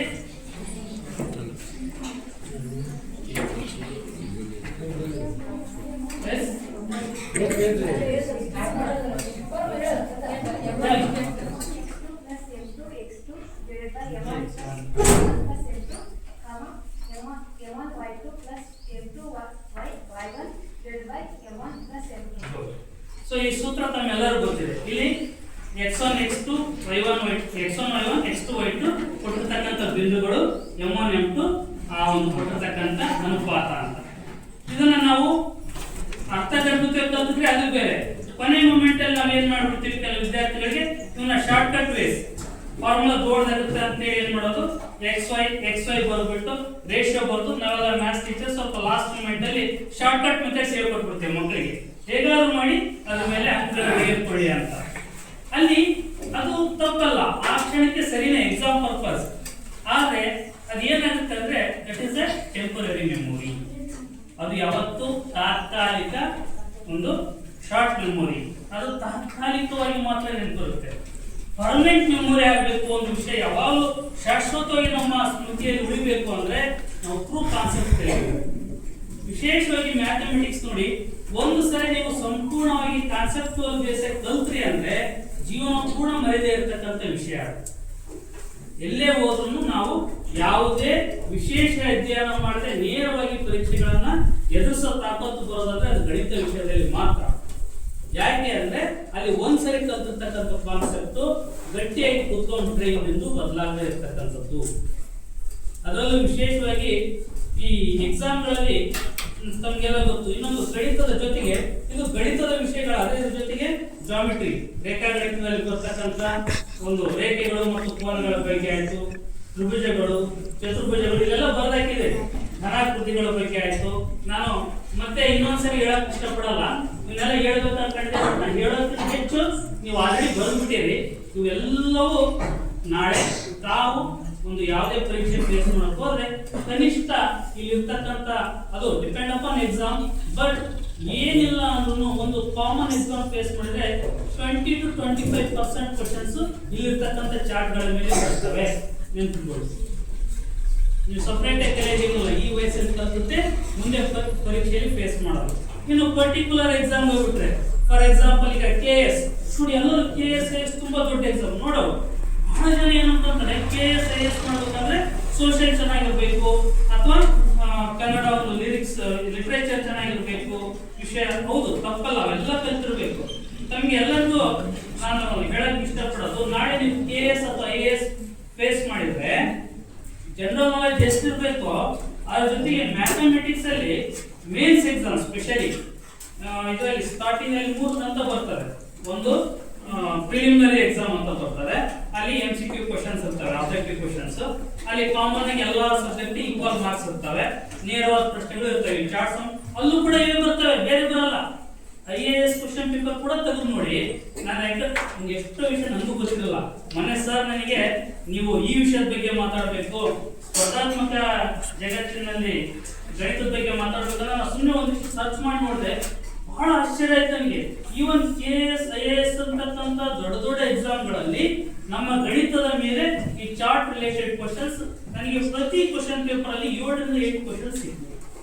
ನನಗೆ ಆಶ್ಚರ್ಯ ಆಯ್ತು. ನಾವು ಮ್ಯಾಥಮೆಟಿಕ್ಸ್ ಟೀಚರ್ ಆಗಿ ನಾನು ಇಷ್ಟು ತಿಳ್ಕೊಂಡಿರ್ಲಿಲ್ವಲ್ಲ ಅಂತ ಹೇಳ್ಬಿಟ್ಟು. ಅಂದ್ರೆ ನಮ್ಮ ಗಣಿತ ನಾವು ಇಲ್ಲಿ ಕಲಿಯೋದು ನಾಳೆ ಕೂಡ ಅನುಕೂಲ ಆಗುತ್ತೆ. ಅದಕ್ಕಿಂತ ಮುಖ್ಯವಾಗಿ ಮೇನ್ಸ್ ಎಕ್ಸಾಮ್ ಹೋದ್ರೆ 40 ಮಾರ್ಕ್ಸ್, ಮೇನ್ಸ್ ಎಕ್ಸಾಮ್ ಅಲ್ಲಿ 40 ಮಾರ್ಕ್ಸ್. ನೀವೇನು SSLC ಅಲ್ಲಿ ಈ ಮೀನ್ ಮೀಡಿಯನ್ ಮೋಡ್ ಮಧ್ಯಾಂಕ ಬಹುಲಕ ಕಂಡು ಹಿಡಿತಿರಲ್ಲ ನೋಡಿ. ನಾವು SSLC ಅಲ್ಲಿ ಪಾಸಿಂಗ್ ವಿದ್ಯಾರ್ಥಿಗಳಿಗೆ ಅಂತ ಕಲಿಸ್ತೀವಿ. ಆಕ್ಚುಲಿ ಕಲಿಕೆಯಲ್ಲಿ ಹಿಂದುಳಿದವರಿಗೆ ಅದು ಸುಲಭ ಅಂತ ಕಲಿಸ್ಕೊಟ್ಟಿರ್ತೀವಿ. ಆ ಲೆಕ್ಕಗಳನ್ನ ಕಲಿಕೆಯಲ್ಲಿ ಹಿಂದುಳಿದವರಿಗೆ ಅಂತ ಕಲಿಸ್ತೀವಿ, ಈಸಿಯಾಗಿ ಮಾಡಿಬಿಡ್ತಾರೆ. ಈ ಲೆಕ್ಕ ತಮ್ಮ 3 ಇದಾವೆ, 3ರಲ್ಲಿ 2 ಕಲಿ, 2 ಎಕ್ಸಾಮಿಂಗ್, 2ರಲ್ಲಿ 1 ಎಕ್ಸಾಮಿಂಗ್ ಮಾಡು, 8 ಇಂಟರ್ನಲ್ ಚಾಯ್ಸ್ ಇರುತ್ತೆ ಅಂತ ಆಪ್ಷನ್ ಸಮೇತ ಹೇಳ್ತೀವಿ. ನೀವು ನಂಬ್ತಿರೋ ಬಿಡ್ತಿರೋ ಗೊತ್ತಿಲ್ಲ. KS ಮತ್ತು IAS ಮೇನ್ಸ್ ಎಕ್ಸಾಮ್ ಪೇಪರ್ ತೆಗೆದ್ರೆ 40 ಮಾರ್ಕ್ಸ್ ಇವುಗಳ ಮೇಲೆ ಕ್ವಶನ್ಸ್ ಇದಾವೆ. ನಾವಿಲ್ಲಿ ಪಾಸಿಂಗ್ ಅಂತ ಕಲಿಸ್ತೀವಿ, ಆದ್ರೆ ಅದು IAS ಅಧಿಕಾರಿಗಳಿಗೆ ಆಗೋಗಿ ಕೇಳ್ತಕ್ಕಂಥ ಪ್ರಶ್ನೆಗಳು ನೋಡಿ. ಅದರ ವ್ಯಾಪ್ತಿ ಎಷ್ಟಿದೆ ಅಂತ, ವಿಷಯದ ವ್ಯಾಪ್ತಿ ನಾನು ನಿಮ್ಗೆ ತಿಳಿಸೋದಕ್ಕೆ ಇಷ್ಟಪಡ್ತಾ ಇರೋದು. ವಿಷಯ ತಮ್ಮೆಲ್ಲರಿಗೂ ಗೊತ್ತು, ಅದು ತುಂಬಾ ಚೆನ್ನಾಗಿದೆ, ನನಗೆ ಗೊತ್ತಿದೆ. ಯಾಕಂದ್ರೆ ಸರ್ ಬಗ್ಗೆ ನನಗೆ ಮುಂಚಿಂದ ಗೊತ್ತು. 14 ವರ್ಷದಿಂದನೂ ನನಗೆ ಸರ್ ಪರಿಚಯ ಇದೆ. ನಾನು 2012ರಲ್ಲಿ ನಾನು ವೃತ್ತಿಗೆ ಸೇರಿದಾಗಿಂದ ನನಗೆ ಸರ್ ಪರಿಚಯ, ಅವ್ರ ಒಡನಾಟ ಇದೆ. ಹಾಗೇನೆ ಅವ್ರು ಇಲ್ಲಿ ಕ್ಲಾಸ್ ಮಾಡೋದೆಲ್ಲ ನನಗೆ ಗೊತ್ತಿದೆ. ಈ ಶಾಲೆಯ ಬಗ್ಗೆ ನನಗೆ ವೈಯಕ್ತಿಕವಾಗಿ ನಾನು ಇಲ್ಲಿ ಬಂದಿದ್ದೀನಿ ಅಂತ ಅಲ್ಲ, ವೈಯಕ್ತಿಕವಾಗಿ ನನಗೆ ನಿಜವಾಗ್ಲೂ ಹಿರೇಬನ್ನಿಮಟ್ಟಿ ಶಾಲೆ ಬಗ್ಗೆ ತುಂಬಾ ಅಭಿಮಾನ. ನಾನು ಇಲ್ಲಂದ್ರೂ ಬೇರೆ ಕಡೆನೂ ತುಂಬಾ ಸಾರಿ ಮಾತಾಡ್ತಾನೆ ಇರ್ತೀನಿ. ಯಾಕಂದ್ರೆ ಒಂದು ಸರ್ಕಾರಿ ಪ್ರೌಢಶಾಲೆಯಲ್ಲಿ ಆ ಮಟ್ಟದ ಒಂದು ರಿಸಲ್ಟ್ ಅನ್ನ ಕರ್ಕೊಂಡು ಹೋಗಿರ್ತಕ್ಕಂಥದ್ದು ಸುಮ್ಮನೆ ಸುಲಭದ ಮಾತಲ್ಲ. ಅದು ನಿಜವಾಗ್ಲೂ ಇಲ್ಲಿರ್ತಕ್ಕಂಥ ಮುಖ್ಯ ಶಿಕ್ಷಕರು ಮತ್ತು ಎಲ್ಲ ಒಂದು ಸಿಬ್ಬಂದಿಗಳ ಒಂದು ಪರಿಶ್ರಮನೇ ನಿಜವಾಗ್ಲು. ಸೊ ಹಾಗಾಗಿ ಇಲ್ಲಿ ಮಕ್ಕಳು ವಿಷಯದ ಬಗ್ಗೆ ಚೆನ್ನಾಗಿದೆ ಅಂತ ಗೊತ್ತು, ಆದ್ರೆ ವಿಷಯ ಹೇಗೆ ಬಳಕೆ ಆಗುತ್ತೆ ಅಂತ ತಿಳಿಸೋಕೆ ಇಷ್ಟಪಡ್ತೇನೆ. ಸೊ ಕೇವಲ ನೀವು ಇಲ್ಲಿ ಕಲಿತಕ್ಕಂಥ ವಿಷಯ ನಿಮ್ಮ SSLC ಎಕ್ಸಾಮಿಗೆ ಮಾತ್ರ ಅಲ್ಲ, ಕೇವಲ ನಿಮ್ಮ ರಿಸಲ್ಟ್ ಅಲ್ಲ ಅಥವಾ ಕೇವಲ ಶಾಲೆ ರಿಸಲ್ಟ್ ಅಲ್ಲ, ಮುಂದೊಂದು ದಿನ ನಿಮ್ಮ ಬದುಕನ್ನು ಕಟ್ಟಿಕೊಡ್ತಕ್ಕಂಥದ್ದಕ್ಕೆ ನೀವು ಕಲಿಯಲೇಬೇಕಾಗಿರ್ತಕ್ಕಂಥ ವಿಷಯಗಳು. ಮತ್ತೆ ಅವತ್ತಿನ ಯಾರನ್ನೋ ತಾವು ಹೋಗಿ ಅದನ್ನ ಹೇಳ್ಕೊಡಿ ಇದನ್ನ ಹೇಳ್ಕೊಡಿ ಇನ್ಯಾವುದೋ ಕೋಚಿಂಗ್ ಸೆಂಟರ್ ಹೋಗಬಹುದು, ಇವತ್ತೇ ಸರಿಯಾಗಿ ಕಲ್ತ್ಬಿಟ್ರೆ ಮುಂದೊಂದು ದಿನ ನಿರ್ಭಯವಾಗಿ ಪರೀಕ್ಷೆಗಳನ್ನ ಫೇಸ್ ಮಾಡ್ತೀವಿ. ಇದು ಕೇವಲ ನೇರವಾಗಿ ಗಣಿತದ ಬಗ್ಗೆ ಆದ್ರೆ ಇನ್ನು ಕೆಲವು ಬರ್ತಾರೆ. ಆಮೇಲೆ ಇಲ್ಲಿ ಇನ್ನೊಂದು ಹೇಳ್ಬೇಕಂದ್ರೆ ಮೆನ್ಸುರೇಷನ್ ಏನಲ್ಲ, ಸಾಲಿಡ್ಸ್ ಬಗ್ಗೆ ಇವೆಲ್ಲ ನಿಮ್ಗೆಲ್ಲ ಗೊತ್ತಿದೆ. ಇದ್ರ ಆಚೆಗೆ ಒಂದಿಷ್ಟು ವಿಷಯ ಹೇಳ್ತೀನಿ ನಾನು. ಯಾವುದೇ ಪರೀಕ್ಷೆ ಫೇಸ್ ಮಾಡಿ ಈ ಗಣಿತದ ಜೊತೆಗೆ ಇನ್ನೊಂದು ಇರುತ್ತೆ, ಮೆಂಟಲ್ ಎಬಿಲಿಟಿ ಅಂತ, ಮಾನಸಿಕ ಸಾಮರ್ಥ್ಯ. ತಾವು ಈ ಮುಂಚೆ 5ನೇ ತರಗತಿಯಲ್ಲಿ ಯಾರಾದ್ರೂ ಮೊರಾರ್ಜಿ ನವೋದಯ ಎಕ್ಸಾಮ್ ಫೇಸ್ ಮಾಡಿದ್ರೆ ಆ ತರದ ಪ್ರಶ್ನೆಗಳನ್ನ ನೋಡಿರ್ತೀರ ಅನ್ಕೊಳ್ತೀನಿ ಎಕ್ಸಾಮ್ ಅಲ್ಲಿ. ಮಾನಸಿಕ ಸಾಮರ್ಥ್ಯ, ಮೆಂಟಲ್ ಎಬಿಲಿಟಿ ನೋಡಿ. ಆ ಮೆಂಟಲ್ ಎಬಿಲಿಟಿ ಕೂಡ it is based on mathematics. ಯಾವ್ದೋ ಅಲ್ಲಿ ಕೆಲವು ಕ್ವಶನ್ಸ್ ಕೊಟ್ಟಿರ್ತಾರೆ, ಫೈಂಡ್ ದ ಮಿಸ್ಸಿಂಗ್ ನಂಬರ್ ಅಂತ, ಅಥವಾ ಮುಂದಿನ ಸಂಖ್ಯೆಯನ್ನ ಬರೆಯಿರಿ. ಫಾರ್ ಎಕ್ಸಾಂಪಲ್ ಒಂದು ಕ್ವಶನ್ ನಾನು ನಿಮ್ಗೆ ಕೇಳೋದಾದ್ರೆ ಸುಮ್ಮನೆ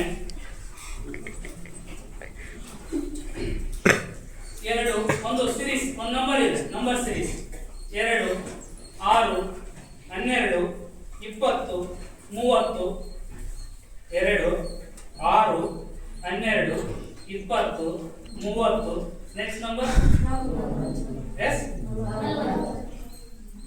2 6 12 20 30 ಎಸ್ 42 ರೈಟ್ ಆನ್ಸರ್. ಅಂದ್ರೆ ನಾವು ಮೊದಲು 4 ಕೂಡಿಸಿದೆ, ನಂತರ 6 ಕೂಡಿಸಿದೆ, 8 ಕೂಡಿಸಿದೆ, ಕೂಡಿಸೋದ್ರಲ್ಲಿ 2 ಹೆಚ್ಚಿಗೆ ಮಾಡ್ತಾ ಹೋದ್ರೆ 10th AP ಗೆ ಸಂಬಂಧಪಟ್ಟಾಗ ನೋಡಿ. ಇದು ಕೇವಲ ಮೆಂಟಲ್ ಎಬಿಲಿಟಿ ಕ್ವಶನ್ ಅಂತ ನಾವು ಅಲ್ಲಿ ಅದಕ್ಕೆ ಬೇರೆ ಬೇರೆ ಟ್ರಿಕ್ಸ್ ಕಲಿತಾ ಹೋಗ್ತೀವಿ. ಬಟ್ ಇಲ್ಲಿ ನಾವು 10th AP ನಲ್ಲಿ ಕೊಟ್ಟಿರ್ತೀವಿ ಪ್ರಾಬ್ಲಮ್ ನಾವು ಎಲ್ಲ ಅದರಿಂದ ಇರೋದು ಗಣಿತನೇ. ಅದರಲ್ಲೂ ನೋಡಿ ಅದಕ್ಕೆ ಹೆಸರು ಏನು ಕೊಟ್ಟಿದ್ದಾರೆ, ಮಾನಸಿಕ ಸಾಮರ್ಥ್ಯ. ಒಬ್ಬ ವ್ಯಕ್ತಿಯ ಮಾನಸಿಕ ಸಾಮರ್ಥ್ಯವನ್ನು ಅಳಿತಕ್ಕಂಥ ಪ್ರಶ್ನೆ ಯಾವ ವಿಷಯವನ್ನು ಆಧರಿಸಿದಾವೆ, ಗಣಿತ. ಅಂದ್ರೆ ಗಣಿತ ವಿಷಯ ಎಷ್ಟು ಮಟ್ಟಿಗೆ ಎಫೆಕ್ಟಿವ್ ಆಗ್ತದೆ ನಮಗೆ ಡೈಲಿ ಲೈಫ್ ಅನ್ನೋದಕ್ಕೆ ನೋಡಿ. ನಮಗೆ ಗೊತ್ತಿಲ್ಲ ಮಾನಸಿಕ ಸಾಮರ್ಥ್ಯ. ಒಬ್ಬ ಯಾವುದೇ ಒಂದು ಎಕ್ಸಾಮ್ ಫೇಸ್ ಮಾಡಿದ್ರೆ ಅಲ್ಲಿ ಅದ್ರ ಮೇಲೆ ಕೆಲವು ಕ್ವಶನ್ ಇರ್ತವೆ. ಅವ್ನು ಯಾಕೆ ಕೇಳ್ತಾರೆ ಗೊತ್ತಾ, ಆ ವ್ಯಕ್ತಿ ಒಂದು ಹುದ್ದೆಗೆ ಬಂದ ಮೇಲೆ ಅಲ್ಲಿ ಬರ್ತಕ್ಕಂಥ ಸಮಸ್ಯೆಗಳನ್ನ ಫೇಸ್ ಮಾಡೋದಕ್ಕೆ ಯಾವ ಮಟ್ಟಕ್ಕೆ ಅವನು ಮಾನಸಿಕ ಗಟ್ಟಿಯಾಗಿದ್ದಾನೆ. ಎಲ್ಲಾ ಒಂದು ಹುದ್ದೆಯಲ್ಲೂ ಅದರದೇ ಇರ್ತಕ್ಕಂಥ ಸಮಸ್ಯೆಗಳು ಬಂದೇ ಬರ್ತವೆ. ಅವುಗಳನ್ನ ಬರೀ ನಾಲೆಜ್ ಇದೆನೋ ಅಥವಾ ಸಮಸ್ಯೆಗಳನ್ನ ಎದುರಿಸೋ ಶಕ್ತಿ ಇದೆನೋ ಅಂತ ಚೆಕ್ ಮಾಡೋದಕ್ಕೋಸ್ಕರ ಆ ಒಂದು ಬ್ರಾಂಚ್ ಅನ್ನು ಇಟ್ಟಿರ್ತಾರೆ ಎಕ್ಸಾಂಪಲ್ ಮೆಂಟಲ್ ಎಬಿಲಿಟಿ, ಮಾನಸಿಕ ಸಾಮರ್ಥ್ಯ ಅಂತ. ಆ ಮಾನಸಿಕ ಸಾಮರ್ಥ್ಯವನ್ನ ಚೆಕ್ ಮಾಡತಕ್ಕಂಥ ಪ್ರಶ್ನೆಗಳು ನಮ್ಮ ಗಣಿತದ ವಿಷಯ ಇದಾವಂದ್ರೆ ಕೇವಲ ಇದು ಯಾವುದೇ ಅದರಲ್ಲೂ ವಿಶೇಷವಾಗಿ ಮುಂದಿನ ದಿನಗಳಲ್ಲಿ PU ಆದ ನಂತರ JEE ಅಂತ ಫೇಸ್ ಮಾಡ್ತೀರಿ. ಅಲ್ಲಿ ಡಿವೈಡ್ ಆಗ್ತೀರಿ, ನೀಟ್ ಮತ್ತೆ JEE. ತಂಗೆಲ್ಲ ಕೇಳಿರ್ಬೋದು. ನೀಟ್ ಎಕ್ಸಾಮ್ ಅಂದ್ರೆ ಮೆಡಿಕಲ್ ಪರ್ಪಸ್ ಹೋಗ್ತಾರೆ, ಇನ್ನು ಕೆಲವರು JEE ಅಂದ್ರೆ ಇಂಜಿನಿಯರಿಂಗ್ ರೂಟ್ ಹೋಗ್ತಾರೆ. ಸೊ ಆ JEE ಕ್ವಶನ್ ಪೇಪರ್ ತೆಗೆದು ನೋಡಿದ್ರೆ ಅವು PU based questions, but 50% of the questions 10th ನೀವು ಆನ್ಸರ್ ಮಾಡಬಹುದು. ಈಗಾಗಲೇ ಒಬ್ಬ ವಿದ್ಯಾರ್ಥಿ ಅಲ್ಲ 42 ಅಂತ ನಾನು ಆ ಕ್ವಶನ್ ಕೇಳಿದ್ನಲ್ಲ, ಅದು ಯಾವ ಎಕ್ಸಾಮ್ ಅಂದ್ರೆ ಲಾಸ್ಟ್ ಈ 2 years ಬ್ಯಾಕ್ ನಮಗೆ ಈ ಒಂದು NDA ಎಕ್ಸಾಮ್ ಅಂತ ಹೇಳಿ ಸೆಂಟ್ರಲ್ ಎಕ್ಸಾಮ್ ಅಲ್ಲಿ ಕೇಳಿರ್ತಕ್ಕಂಥ ಪ್ರಶ್ನೆ ಅದು. You are still not eligible to face the exam, but you are already able to answer the question. ಅದಾಯ್ತು ಹೇಳಿದ್ದು. ಇನ್ನೂ ಆ ಒಂದು ಪರೀಕ್ಷೆಯನ್ನ ಎದುರಿಸುವ ಅರ್ಹತೆ ಬಂದಿಲ್ಲ, ಆದರೆ ಆ ಉತ್ತರಿಸುವ ಯೋಗ್ಯತೆ ನಿಮಗಿದೆ. ಅಂದ್ರೆ ನಾವು ಇಲ್ಲಿ ಏನ್ ಕಲಿಬೇಕಿದೆ ಅಂದ್ರೆ, ಏನ್ ತಿಳ್ಕೋಬೇಕಿದೆ ಅಂದ್ರೆ, ನಾವು ಕಲಿಯೋ ವಿಷಯ ಇಲ್ಲಿಗೆ ಸೀಮಿತ ಅಲ್ಲ. ನಾಳೆ 10th ಚೆನ್ನಾಗಿ ಮಾಡ್ಕೊಂಡ್ರೆ ಮುಗಿತಪ್ಪ ಈ ವಿಷಯ, ಇದು ಮುಂದೆನೂ ಬರುತ್ತೆ. ನೀವು ಆಲ್ರೆಡಿ ಈಗ ಅದನ್ನ ತಿಳ್ಕೊಂಡಿದ್ರಿ, ಖುಷಿ ಆಯ್ತು ನನಗೆ ಕೆಲವು ನೀವು ಆನ್ಸರ್ ಮಾಡಿದ ರೀತಿ. ಇಲ್ಲಿ ನ್ಯಾಷನಲ್ ಲೆವೆಲ್ ಎಕ್ಸಾಮ್ ಅಲ್ಲಿ ಕೇಳ್ತಕ್ಕಂಥ ಪ್ರಶ್ನೆಗಳನ್ನ ಸುಲಭವಾಗಿ ಹೇಳ್ತಾ ಇದ್ದಾರೆ. ಇನ್ನೊಂದು ಸಿಂಪಲ್ ಕ್ವಶನ್ ಹೇಳಕ್ ಇಷ್ಟಪಡ್ತಾರೆ. ಒಂದು ಸರಾಸರಿಗಳ ಮೇಲೆ ಇಲ್ಲಿ 5 ಅಂಕಿಗಳ ಒಟ್ಟು ಸರಾಸರಿ ಒಂದು ಕೆಲವು ಸಿಂಪಲ್ ನಿಮಗೆ ಈಸಿ ಅಂತಕ್ಕಂಥ ಕೆಲವು ಹಾಗೆ ನೋಟ್ ಮಾಡ್ಕೊಂಡಿದ್ದೆ ನಿನ್ನೆ ಕೆಲವು. ಒಂದು 5 ಅಂಕಿಗಳ ಸರಾಸರಿ 20 ಆಗಿದೆ. 20 ಇದೆ. 5 ಸಂಖ್ಯೆಗಳು ಬೇರೆ ಬೇರೆ ಸಂಖ್ಯೆಗಳು, ಅವುಗಳ ಸರಾಸರಿ ಎಷ್ಟಿದೆ ಅಂದ್ರೆ 20. ಒಂದು ಯಾವ್ದಾದ್ರು ಸಂಖ್ಯೆ ತೆಗೆದ್ರೆ ಸರಾಸರಿ 18 ಆಗುತ್ತೆ. ಆ ತೆಗೆದಿರೋ ಸಂಖ್ಯೆ ಯಾವುದು? ನೋಡಿ, ಸರಾಸರಿ 20 ಅಂದ್ರೆ ಒಟ್ಟು ಮೊತ್ತ ಎಷ್ಟಾಗಿರುತ್ತೆ? 5 ಸಂಖ್ಯೆಗಳಿದಾವೆ. ಸರಾಸರಿ 20 ಒಟ್ಟು ಮೊತ್ತ ಎಷ್ಟಾಗಿರುತ್ತೆ? 100 ಅಲ್ವಾ? Yes, you are right, 100. So 100ರಲ್ಲಿ ಒಂದು ಸಂಖ್ಯೆ ತೆಗೆದ್ರೆ ಅದು ಸರಾಸರಿ 18 ಆಗ್ತದಂತೆ. ಹಾಗಿದ್ರೆ ಒಂದು ಸಂಖ್ಯೆ ಬಿಟ್ಟರೆ 4 ಸಂಖ್ಯೆ ತಗೊಂಡ್ರೆ 18. 18 ಹಾಕ್ಲೆ ಎಷ್ಟು ಸಿಂಪಲ್ ಆನ್ಸರ್ ಮಾಡ್ಬೋದು ನೋಡಿ. 18 ಹಾಕ್ಲೆ 72. ಸೊ 5 ಸಂಖ್ಯೆಗಳು 100 ಆಗ್ತದೆ, 4 ಸಂಖ್ಯೆಗಳು 18 ಅಂದ್ರೆ 18 ಹಾಕ್ಲೆ 72 ಒಟ್ಟು ಮೊತ್ತ. 100ರಲ್ಲಿ 72 ಹೋದ್ರೆ 28 ಉತ್ತರ. ಇಲ್ಲಿ ಬೇರೆ ಏನಿಲ್ಲ, ಒಂದು ಗುಣಿಸೋದು ಕಳೆಯೋದು, ಬಾರಿಸೋದು, ಗುಣಿಸೋದು, ಕಳೆಯೋದು. ಈ ಪ್ರಶ್ನೆ ಎಲ್ಲಿ ಬಂದಿದೆ ಅಂದ್ರೆ ನೀವು really will be wonder. It is 3 years back IAS exam ನಲ್ಲಿ ಕೇಳಿರ್ತಕ್ಕಂಥ ಪ್ರಶ್ನೆ. ನೀವು ಆನ್ಸರ್ ಮಾಡ್ತಾ ಇದ್ದೀರಿ ಇವತ್ತು. IAS ನಲ್ಲಿ ಇರ್ತಕ್ಕಂಥ ಪ್ರಶ್ನೆ ಇದು ತುಂಬಾ ಸಿಂಪಲ್ ಇರೋ ಪ್ರಶ್ನೆ. ಬಟ್ ಇಲ್ಲಿ ಸಮಸ್ಯೆ ಏನಂದ್ರೆ ಏನನ್ನ ಓದಬೇಕು, ಎಲ್ಲಿವರೆಗೂ ಓದಬೇಕು ಅನ್ನೋ ಮಾಹಿತಿ ಇಲ್ಲದೇನೆ ಸಾಕಷ್ಟು ಜನ ಫೇಲ್ಯೂರ್ ಆಗ್ತಾ ಇರೋದು. ನಾವು ಸರಿಯಾಗಿ ವಿಷಯಕ್ಕೆ ಇದ್ರೆ ಯಾವುದನ್ನ ಬೇಕಾದ್ರೂ ಫೇಸ್ ಮಾಡಿ. ಅಂದ್ರೆ ನಾನು ನಿಮ್ಗೆ ಹೇಳಕ್ ಇಷ್ಟಪಡೋದಷ್ಟೇ, ಯಾವುದು ದೊಡ್ಡದಲ್ಲ ಪರೀಕ್ಷೆ. KS ಆಗಿರ್ಬೋದು, IAS ಎಕ್ಸಾಮ್ ಆಗಿರ್ಬೋದು, ಅದು ಯಾವುದು ದೊಡ್ಡದಲ್ಲ. ಆದರೆ ನಮಗೆ ವಿಷಯ ಜ್ಞಾನ ಚೆನ್ನಾಗಿರ್ಬೇಕು. ಕೇವಲ ಗಣಿತ ಅಂತಲ್ಲ, ಎಲ್ಲ ವಿಷಯಗಳ ಜ್ಞಾನ ಚೆನ್ನಾಗಿರ್ಬೇಕು. ಅದರಲ್ಲೂ ಗಣಿತ ಚೆನ್ನಾಗಿದ್ರೆ ಯಾವ ಎಕ್ಸಾಮ್ ಬೇಕಾದ್ರೂ ಸುಲಭವಾಗಿ ಫೇಸ್ ಮಾಡ್ತೀರಿ. ನಾವೆಲ್ಲದನ್ನ ಫೇಸ್ ಮಾಡಬಲ್ರಿ ಅನ್ನೋದನ್ನ ನಿಮ್ಗೆ ಹೇಳೋದಕ್ಕೆ ಇಷ್ಟಪಡ್ತೇನೆ. ಹಾಗೆ ಇನ್ನೊಂದು, ಬರೀ ಆನ್ಸರ್ ಬರೀ ಎಕ್ಸಾಮ್ ಫೇಸ್ ಮಾಡೋದಾಯ್ತು, ಆದ್ರೆ ನಾವೆಷ್ಟೇ ಕಲ್ತ್ರು ಕೆಲವು ಸರಿ ಮರ್ತೋಗ್ಬಿಡ್ತಾವಲ್ಲ. ಫಾರ್ ಎಕ್ಸಾಂಪಲ್ ಸೂತ್ರಗಳು ಮರ್ತೋಗ್ಬಿಡ್ತವೆ. ಯಾಕೆ ಮರಿತವೆ? ನಾವು ಮಾಡ್ತಕ್ಕಂಥ ತಪ್ಪೇನು ಅಂದ್ರೆ ಬೇರೆ ವಿಷಯಗಳ ತರ ಗಣಿತವನ್ನು ಬಯಾಟ್ ಮಾಡ್ತೀವಿ, ಅಲ್ಲಿ ತಪ್ಪಾಗ್ತದೆ. ಅದರಲ್ಲೂ ಲೆಕ್ಕಗಳ ಕಲ್ತು ಸೂತ್ರ ಬಯಾಟ್ ಮಾಡ್ಬಿಡ್ತೀವಿ, ಕಂಠಪಾಠ ಮಾಡ್ತೇವೆ. ಈಗ ಸಿಲಿಂಡರ್ ಪಾಠ ಮಾಡ್ತಾ ಇರ್ತಾರೆ ಸರ್, ಅದರ ಒಂದು ಪಾರ್ಶ್ವ ಮೇಲ್ಮೈ ವಿಸ್ತೀರ್ಣ ಎಷ್ಟು? 2πr. ಕೂಡ ಮೇಲ್ಮೈ ವಿಸ್ತೀರ್ಣ 2πr ಇಂಟು r+h. ತುಂಬಾ ಚೆನ್ನಾಗಿ ಕಲ್ತಿರ್ತೀವಿ, ಪಾಠ ಮಾಡಿದ್ದೇನೆ. ನೆಕ್ಸ್ಟ್ 2 ದಿನ ಬಿಟ್ಟು ಶಂಕು ಪಾಠ ಮಾಡ್ತಾರೆ. ಪಾರ್ಶ್ವ ಮೇಲ್ಮೈ ವಿಸ್ತೀರ್ಣ l. ಪೂರ್ಣ ಮೇಲ್ಮೈ ವಿಸ್ತೀರ್ಣ r+l ಕಲ್ತಿರ್ತೀವಿ. ಅಲ್ಲಿಗೆ ಏನಾಗೈತಿ, ವಾಪಸ್ ಸಿಲಿಂಡರ್ ಕಡಿದ್ರೆ 2πr ಇಂಟು r+l ಎರಡು ಮಿಕ್ಸ್ ಮಾಡಿ ಒಂದೊಂದು ಕಲ್ತ ತುಂಬಾ ಚೆನ್ನಾಗಿ ಕಲ್ತಿರ್ತೀವಿ. ಅದನ್ನ ಯಾಕೆ ಆಗುತ್ತೆ ಅಂದ್ರೆ ನಾವು ಕಂಠಪಾಠ ಮಾಡೋ ಪದ್ಧತಿಯಿಂದ ಆಗ್ತವೆ. ಅದ್ರ ಬದಲಾಗಿ ನಾವೊಂದು ಪಾರ್ಶ್ವ ಮೇಲ್ಮೈ ವಿಸ್ತೀರ್ಣ ಸಿಲಿಂಡರ್ ಅಂದ್ರೆ ನಾವು ಬಯಾಟ್ ಮಾಡೋದು ತಮ್ಮೆಲ್ಲರೂ ಗೊತ್ತಿರೋ ಸಿಲಿಂಡರ್ ಹೇಗೆ ಫಾರ್ಮ್ ಆಗುತ್ತೆ? ಒಂದು ರೆಕ್ಟಾಂಗಲ್ ಶೀಟ್ ಅನ್ನ ಸುತ್ತಿರೋದ್ರಿಂದ ಫಾರ್ಮ್ ಆಗುತ್ತೆ. ಸಿಲಿಂಡರ್ ನ ಕೋರ್ಸ್ ಬಿಚ್ಚಿದ್ರೆ ಇಟ್ ಬಿಕಮ್ ರೆಕ್ಟಾಂಗಲ್, ಆಯತ ಆಗುತ್ತೆ. ಸೊ ಆಯತ ಆದಾಗ ಏನಾಗುತ್ತೆ, ಈ ಹೈಟ್ ಅಲ್ಲಿ ಬ್ರೆಡ್ತ್ ಆಗುತ್ತೆ, ಸಿಲಿಂಡರ್ ನ ಎತ್ತರ ಆಯತದ ಅಗಲ ಆಗುತ್ತೆ. ಈ ಒಂದು ಸರ್ಕಂಫರೆನ್ಸ್ ಪರಿಧಿ, ಬಾಲದ ಪರಿಧಿ ಅಲ್ಲಿ ಏನಾಗುತ್ತೆ, ಉದ್ದ ಆಗುತ್ತೆ.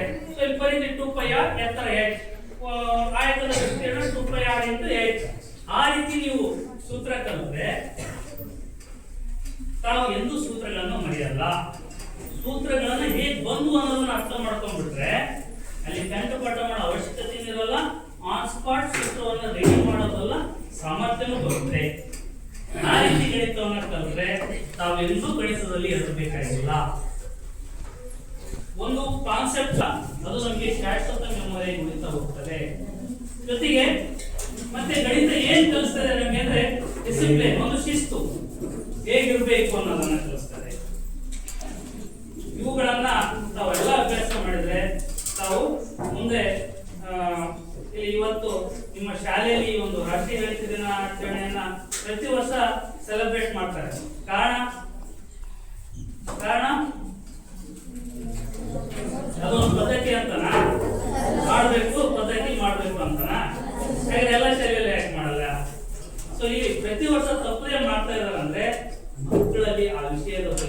ಒಂದು ಆಸಕ್ತಿ ಬರಲಿ ಅಂತ ನೀವು ಇವನ್ನೆಲ್ಲ ಕೇವಲ ಮಾಡೋದಕ್ಕೆ ಕೇವಲ ಕಲ್ತ್ರೆ ಅದು ಸಾರ್ಥಕ ಆಗುತ್ತೆ ಅಂತ ಹೇಳ್ಬಿಟ್ಟು ಸೊ ಇಂಥ ವಿಷಯಗಳನ್ನ ಹೆಚ್ಚು ಕಲಿಯಿರಿ.